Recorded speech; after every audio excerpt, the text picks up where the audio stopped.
Hey, welcome student.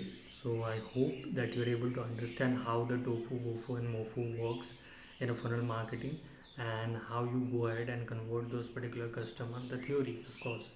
So basically now we are going to talk about the methods, okay, where we will be exploring that how we can go ahead and have the things working on.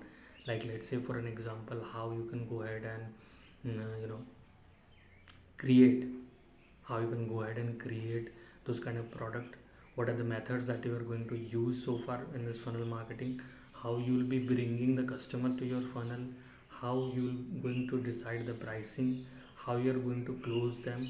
So all of the things that will be taught in this particular lessons. So stick to the lesson. We are going to discover the methods.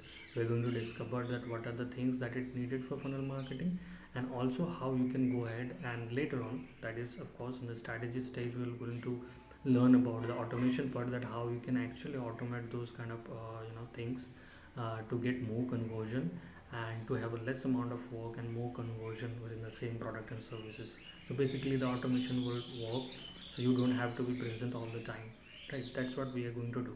So let's go ahead, jump onto the session.